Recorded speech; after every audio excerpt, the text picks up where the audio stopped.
So let's talk about a pretty controversial theory in the Hunter x Hunter community, and that is how Gon and Killua could make a comeback on the Dark Continent. Now, it depends on who you talk to. If you're talking to like a hardcore Hunter x Hunter out, they're probably going to incredulously laugh in your face, at least, digitally. But with all the setup we've gotten for the unexplored areas and the dangers lurking there, we have to be getting there after the current arc. Unless Togashi decides to subvert our expectations by being a massive troll, and no one makes it there except Beyond. Either way, seeing as we're fast approaching the mysterious and deadly place, it's about time we look at what could be waiting for us on this voyage, as well as the possibility of two of our favorite characters finally returning. So first, let's get into the Dark Continent itself and the beings that inhabit it, or at least the known ones. But also, here's the thing about the Dark Continent. It's considered separate from the known Hunter x Hunter world. And because of that, people migrated from there to live in a more peaceful and stable environment. And because of that, it's said to cause disasters whenever people decide to travel back to the Dark Continent, since they end up bringing back terrible things almost every time. So far, there's a calculated 0.04% survival rate based on the 149 trips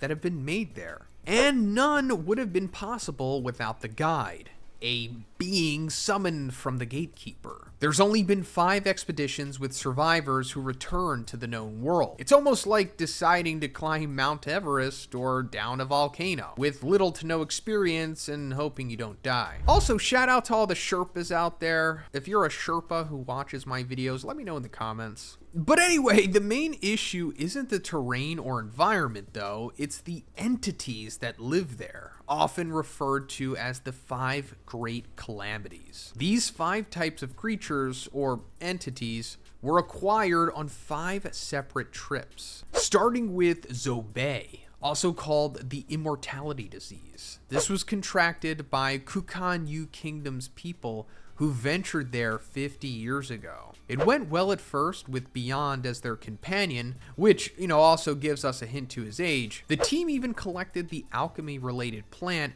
Metallion as planned. But on the way back, everything went wrong. They got lost, most of them died, and one hunter returned with the illness. Plus, the plant withered and died as well. All that they have to show for it is that former hunter with the illness, not requiring anything to live, but no longer human either. Next, there's the twin-tailed snake named Hellbell. Whoever it bites becomes overcome with the urge to kill others. The Federation of Ochima's team went there in search of nitro rice, which holds the secret to longevity, with only 11 people returning empty-handed. That's a 99% mortality rate, and they hadn't even reached the swamp where the plant grew. I'm assuming it turned into a battle royale and they probably started slaughtering each other. Following that is the human-keeping beast Pack, which has caused victims in the known world that are currently being kept secret. The only reason the Bedros Union explored its area was to get the unmanned rock from there, which can create a huge amount of electricity from a small amount of it. Of the 1,000 people who went, only 7 returned. As far as we know, it can manipulate human minds with what looks like an antenna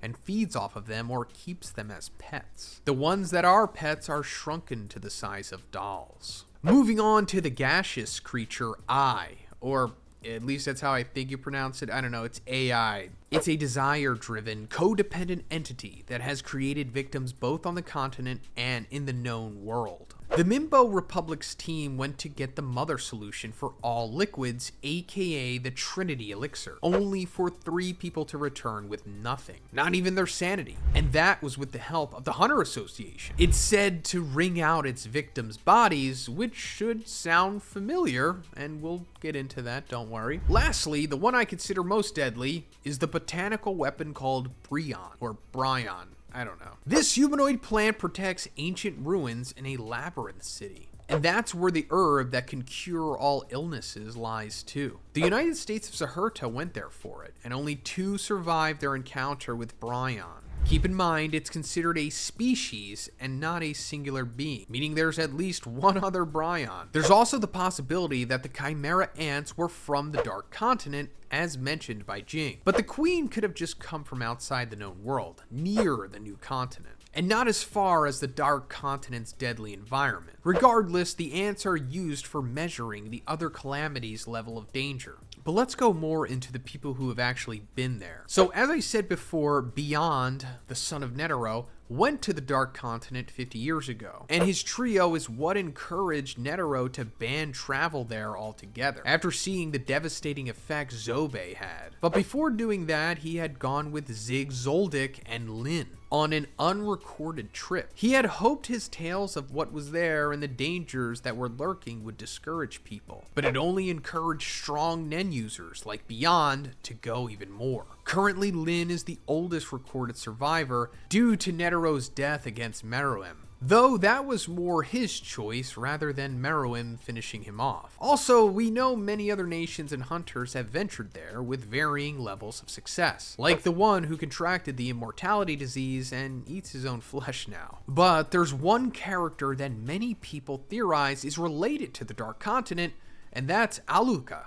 There's a major possibility that Nanika is one of the Eye entities, seeing as the victims were described as wrung-out humans, with witness accounts of it happening on the known world as well. I wonder if they're aware of the wishes that Aluka and Nanika granted, and those victims too. Would the Zoldyck family even report that? Anyway, everything points to Nanika being brought back accidentally on an unrecorded trip, and possibly another reason as to why Netero banned all future trips when he returned with Zig. But there's also debate that Netero would never allow that in the first place, which wouldn't be a choice if the guide sent it back as punishment, as Jing suggested. Either way, it leads to the same conclusion. Nanika's actually an Eye creature and arrived not by force, but by coincidence. Also, isn't it interesting that Nanika always responds to Killua with I when it means to say yes? It's like a shortened version of hi, almost as if it was named after the sound it makes. Though I also means love in Japanese, and it forms parasitic bonds with the host. Not to mention, Nanika attacks the bonds of people who refuse the requests. Would this explain why Killua's dad refused to consider Aluka a part of the family? Because she's being possessed by an Eye entity? But also something of note, the trip occurred decades ago, which would mean that Aluka's too young to be possessed by Eye, which would mean that Aluka's too young to be possessed by the Eye that was brought back, right? Well, some people believe that it was dormant in the Zoldyck family, which is made more plausible by Zig's whereabouts being unknown. Perhaps it's attached to him originally and jumped to Aluka after her birth, finding her to be a better match to live within. I'd even argue that Zig probably fought to keep it out and severed the tie. Lastly,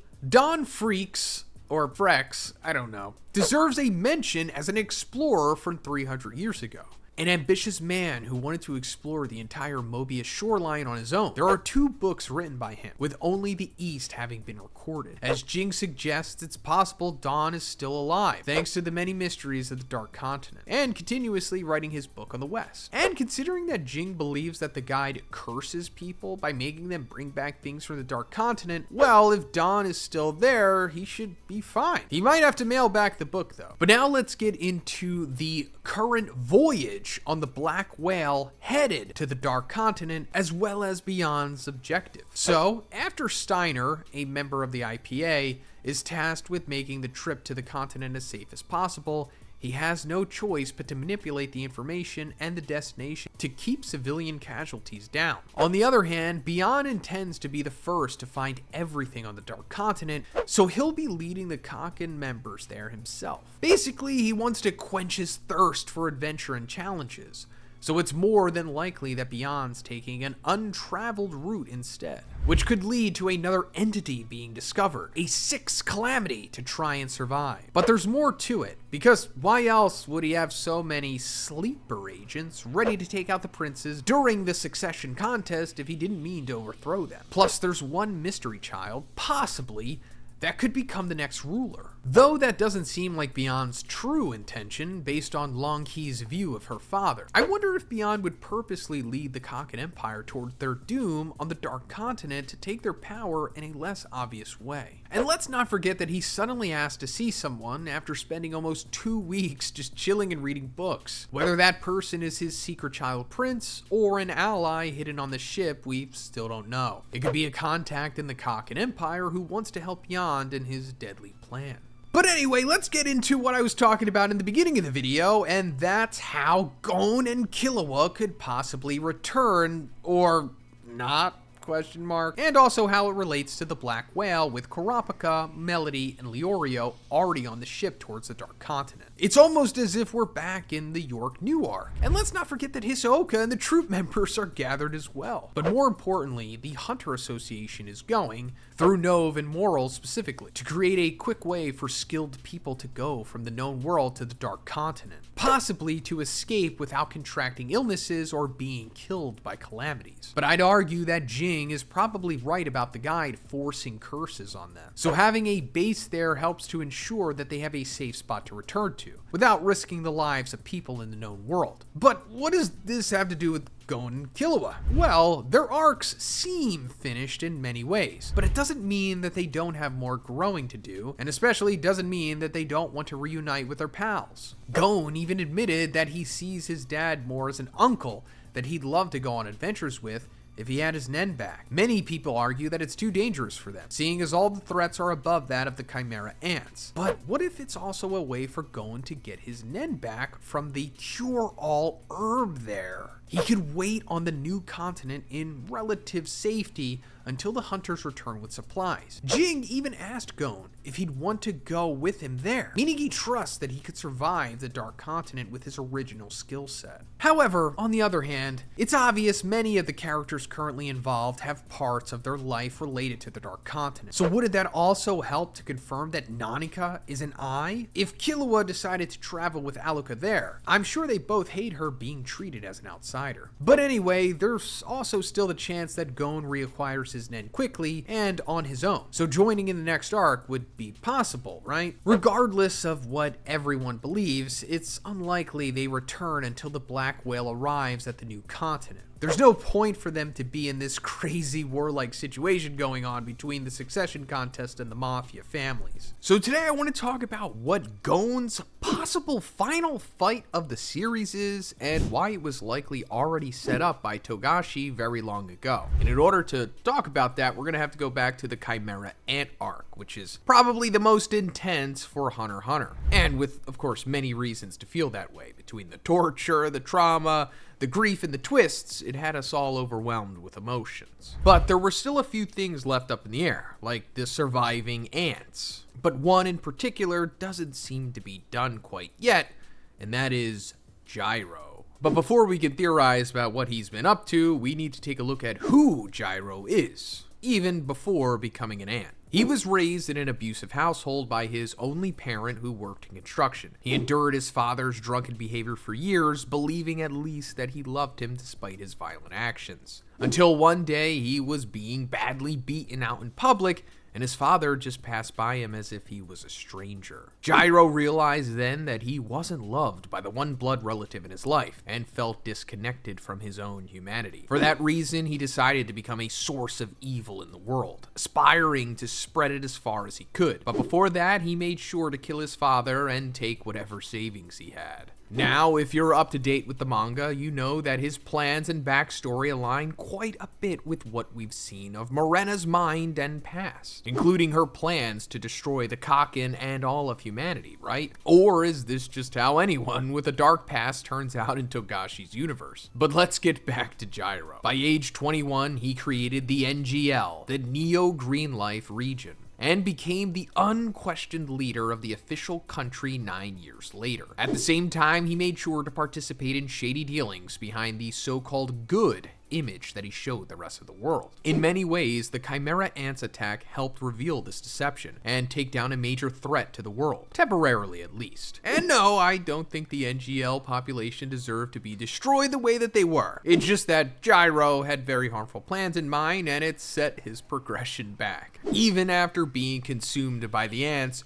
Gyro became one of them, yet retained his human memories and drive immediately. He sees himself as a true king and intends to accomplish his worldwide terror no matter what. If anything, being taken down like that only encouraged him to pursue his goal as ultimate evil for humanity. But besides currently being a chimera ant, known to be extremely strong and dangerous, the fact that Gyro was able to break out of the Queen's control demonstrates a power inside him, or an unmatched darkness from his past. Returning to his chosen path right after being reborn as another species entirely says a lot about his strength of will, one that could possibly match Kurapika's objective to avenge his clan, or maybe even Gon's stubbornness. Still, despite his evil inclinations and anger, Gyro had companions as a human, and those same people followed him as they became ant, with his closest ally being Welfin, formerly known as Zyquihal, when he worked under him. Welfin even risked death by announcing that he only saw Gyro as his king and no one else. Not even Meruem's terrifying aura could change that. While Ikalgo remembered his roots and past, he chose to go a different way instead. With his life permanently changed and his country under the Hunter Association's control now, Gyro may have left for Meteor City, the best place to find other underworld dealings and companions with the same hatred of the world. And Welfin is last seen pursuing Gyro to Meteor City so that he can continue to work alongside him. And he brings Hina and Bizef with him, though it isn't confirmed that Gyro even went there. But anyway, how does this link to Gon? Well, you see, anime adaptations can't always cover every part of an arc, or even all the side characters, because it would just take too long, I guess. And it just so happens right after Killua and Gon encountered Pito and went to Doli City, Gyro was there too. But this isn't mentioned in the 2011 anime, only the manga and the original series. But the narrator still mentions that the two characters missing their chance to meet at that moment, and how it could have been a good or unfortunate encounter if it had played out. Whether this means a massive fight or an inevitable threat to all is being built up, we can't say until we actually get that far. But for any fan who hadn't read the manga, Gyro felt like a random insert for the Chimera Ant arc. Why throw a character in we barely know, barely see, and who doesn't interact with the lead characters? Why even include scenes with him at all if he's not going to come up again? I mean, this guy is straight up like an Oda silhouette character. We still don't even know what he looks like, either human or an ant. But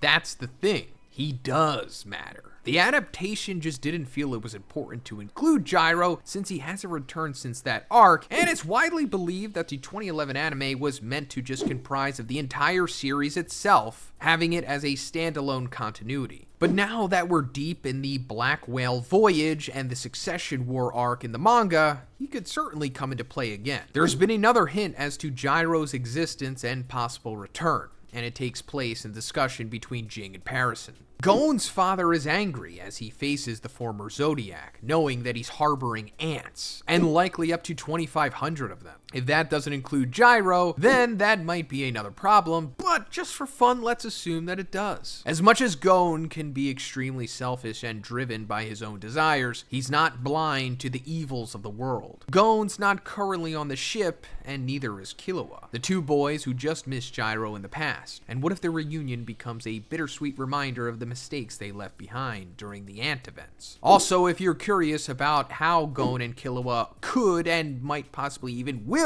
show up to the Dark Continent, please check out my former video that I made on this topic. I'll have it linked at the end of this one. But more importantly, what if while everyone else is busy on the Dark Continent, Gyro takes the moment to spread evil like he's always wanted? In that case, it would make sense to have the boys and Alaka back in the known world to try and keep him from destroying everything and everyone. And even though Togashi tends to focus on one place at a time during an arc, could this mean that we get both the events on the Dark Continent and back in the human realm going on simultaneously? It could be a race for time where Gon and Killua have to help delay Gyro while the hunters and strong Nen users on the Dark Continent try to make their way back with Nove and Moral's abilities. Or maybe they'll be too preoccupied with whatever calamities they encounter there to even consider helping back in the home area. And we haven't even touched on the potential of Gyro as a villain yet. As a human, he was limited to human strength and mean. But as a chimera ant, and one with such strong willpower, he's already ahead of anyone who isn't a hunter. Not to mention, he didn't know about Nen or the abilities attached to it when he was reborn. But if Welfin finds him as planned and explains the many uses that Nen could provide him, it might be over for the known world. And let's not forget that Nen abilities are influenced by a person's personality and tastes.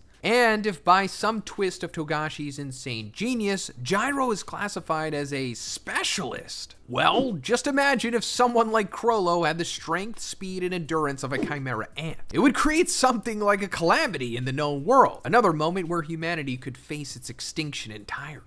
That's why I think Gon and Killua will have to intercept him in the near future, before he masters any Nen abilities or realizes his true potential. If nothing else, Nanika will be needed to play a role in keeping Gyro busy. He might even require a whole Zoldyck family reunion, minus Illumi and Kaluto, of course. Before any of that could even happen though, Gon needs to get his Nen abilities back. Otherwise, he's just a strong kid facing the freaking devil himself. Also, there's another video that we did on the channel talking about Zhoniin being the devil, so it seems like we have at least 3 devils in Hunter x Hunter so far. But anyway, at the same time, it's been so many years since Togashi finished writing the Ant arc. And what if he just decided that this plotline isn't going to be pursued after all? We know he plans things way in advance, so it still is possible, but if his health deteriorates again, he might have to skip a storyline that he feels wasn't developed enough to pursue after all. And that just might be Gyro and his hope to spread evil to all humans. Plus, considering parts of Gyro's story were left out in the most recent anime, well, it seems likely, I guess, but definitely have hope that he will for sure. That is, unless we dive deeper into the ants that Pariston is hiding, and whether or not Gyro is among them. The best place to hide that many creatures would be Meteor City, right? Since it's such a mysterious and vast place, and already had Zhoniin and her victims there. It wouldn't be a surprise to see them inhabit that area again. This time, the troop isn't around to exterminate the ants or to free the citizens since they're aboard the Black Whale. Once again, it seems almost too perfect that all the big players are on a ship for 2 months while the rest of the world lives as normal. Even if Gyro doesn't return as a big bad, someone else might just be planning to take over the known world with so many Nen users and specialists, no less, too far away to get in the way. And to end this video, I would just like to go over the exact passage from the manga talking about Gyro and Gon. His vicious tenacity did not allow him to forget his human memories. It was as if he were reborn into a new body while remaining himself. He left the queen's domain because his pride still considered himself a king. Gyro wasn't in a hurry. "I'll have to start over," he said. He knew preparations were necessary for major undertakings. His experience in construction made him rational and productive. Gyro left town and disappeared without encountering Gon. Whether this proved to be fortunate for either party will not be known until they ultimately meet. And that is why Gon may very likely face Gyro in his final battle of the series. But what do you think? Is Gyro's chance at becoming absolute evil just a memory? Or will he be returning in a future arc to create hell on Earth? Let me know. So I want to talk about Zhoniin, or I think that's how you say his name. Let me know in the comments if I'm butchering it. But this guy might become one of the strongest characters we've ever seen in the series, and that's because he might be Netero's grandson? Yeah, that's right. We'll get into that theory, but I also want to talk about all of his abilities and what makes this guy so crazy in more ways than one. But anyway, back to Netero, because we all love him, more or less, and for good reason. He was smart, hardworking, and a caring leader who took his role very seriously. So serious, in fact, that he offered his life to make sure Meruem and his kin were extinguished. But in between his non-stop training, duties as a chairman, his exam overseeing, and saving the world, he somehow had time to have a child named Beyond. And that same child had many kids of his own, but there's one in particular that we all want to know about, and that is Zhoniin, who's currently believed to be the 4th prince of the Kakin Empire, but it might not be that simple. He might secretly be Beyond's son, like I said at the beginning, making him Netero's grandson. And it's not just baseless, of course, because one of the things that comes up a lot is how much Zhoniin resembles a young Netero, and not necessarily his hypothetical father in Beyond. which is not unheard of genetically, of course. I'm sure this has happened to some people even watching this video. But in a series where many characters tend to look similar, and I guess just due to Togashi's art style, that's not exactly a convincing reason, at least not on its own. Some argue that it's the slim nose that shows the relation, while others reject that with the fact that Isaac has very distinguishable brows that Zhoniin lacks, Beyond has those same long, exaggerated eyebrows. By the way, don't expect a young man like Zhoniin to have Isaac's old wise man earlobe, when it was both an indicator of his deep spiritual beliefs and his age. In case you weren't aware, your ears keep growing as time goes on and pretty much never stop. Then again, these arguments also tend to rely solely on the parent we know/see in the story the most. In terms of how genes mix, it's perfectly plausible that Zhoniin wouldn't have those eyebrows because of his mom's side, even if it's a dominant gene. The same way babies with blue eyes can be born from parents with brown eyes. Recessive doesn't mean inexistent. I say all that, but I'm still not convinced. If anything, I feel like the obvious similarities between him and Isaac, or Beyond, are meant as a misdirect for us to assume it's Zhoniin, because of his amazing Nen growth and potential. The smart bet is probably on someone less prominent, but with the same amount of possible hidden talent, the youngest Prince Wobble. Besides, if we follow the eyebrow comparison, wouldn't Zhoniin's look almost exactly like King Nasubi's instead? But let's take a step back. Seeing as Beyond's existence was hidden from even the Zodiacs, despite being Netero's real son, could this be the case again? We only recently learned of Beyond's hidden curse-marked children that he had to accomplish his goal. And it was through his daughter, Longhee, who doesn't really look like him or Isaac, except through the slender shape of her face, I guess. Plus, consider that when we were introduced to Beyond, no one could deny his connection to Netero. Through his talent, his looks, and even his personality as a charismatic and confident fighter. He's also meticulous and patient when it involves something important to him. But he can lose interest or focus if someone's talking too much. And considering Beyond's one of the few people who went to the Dark Continent and came back not only alive but still healthy, it's hard to say that he isn't related to the great Netero. But what I'm trying to say is maybe we're overlooking something. What if Zhoniin is part of the Netero family, but as Netero's son, rather than Beyond's? Regardless of whether he is or not, this is a good time to look at what we know of him so far. So like I said in the beginning, Zhoniin is the fourth prince of the Kakin Empire, son of Unma and Nasubi. He shares the same mother with Benjamin and Halkenberg, a rarity in the succession contest. Despite his sometimes devious and downright terrifying actions, Zhoniin holds academics and physical skill, especially athleticism, in high regard. This could explain why, once he finds out about Nen and techniques, that he allocates all his energy in developing everything about it. That's the same as the rumor of him spending endless hours on reassembling drills in the 7th grade just to beat the speed record. One big difference between him and the Netero family is his upbringing. They always say how you're raised can make a huge difference in your character, and he seems to be a good example of that. Unlike Isaac, who learned Nen on his own and came from a humble background, simply studying martial arts in a dojo, Zhoniin is a high-ranking prince with guards and power at his disposal. He's rich, educated, and surrounded by the best of everything, likely since birth. But in terms of Nen, he made sure to discover every intricacy available to advance as fast as possible. I won't say it's the same as when Netero went into the mountains once he reached the pinnacle of his physical abilities, but it's similar. He reached a point where he was making no progression, and had to create a new physical and spiritual plan for himself in order to elevate his abilities. Likewise, Zhoniin has a huge array of knowledge, power, and money, but probably felt like something in his life was missing. And that's where Nen comes in to fill the void, offering him new challenges to surpass not only every other Nen user, but also himself. And he doesn't disappoint. In less than a day, he figures out how to use Gyo. And just days later, he's already learning more difficult Nen practices from Theta. As a reference, Gon and Killua also learned Gyo in a day, but spent months with Bisky learning the more advanced Nen techniques. Needless to say, Zhoniin is learning at impressive speeds, and that doesn't even include the fact that he's a specialist, with an ease at using Zetsu, even in his first few tries.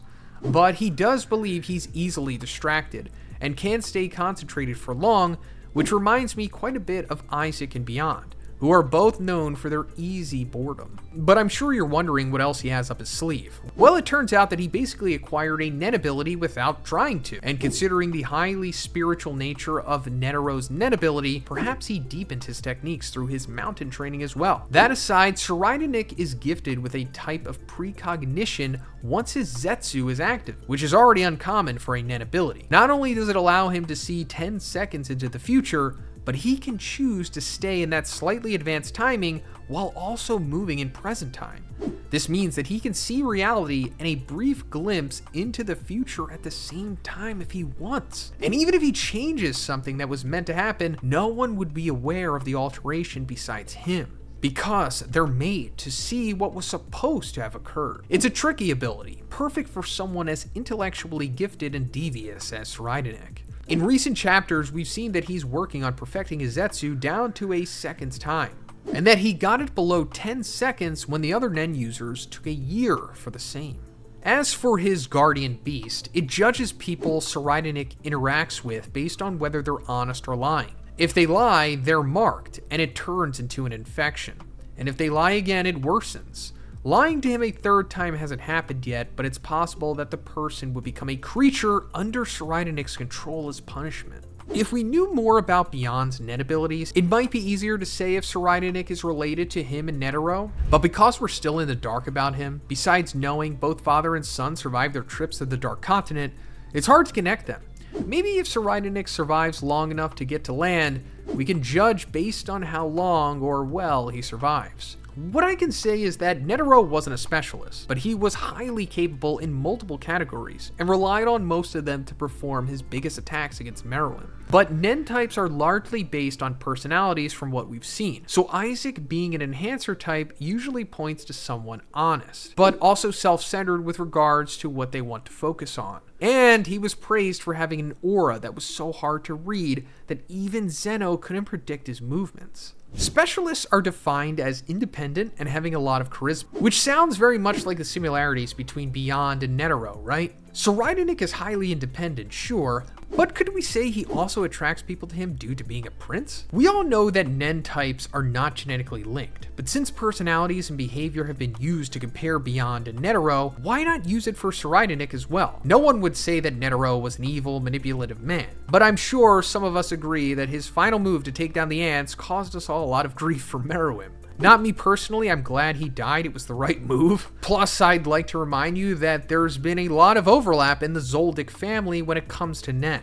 so it's not unheard of. Killua is the only other outlier, being a transmuter, but Illumi, Kaluto, and Miluki all use manipulation, while Silva and Zeno are emitter types. I'd be willing to bet that Jing is an enhancer like Gon too, based on his selfish desires to travel around and not raise his son, and not even visit him in the hospital. Still, we can't really say if Zhoniin is related to Beyond and Netero until we know more about Beyond and his plans.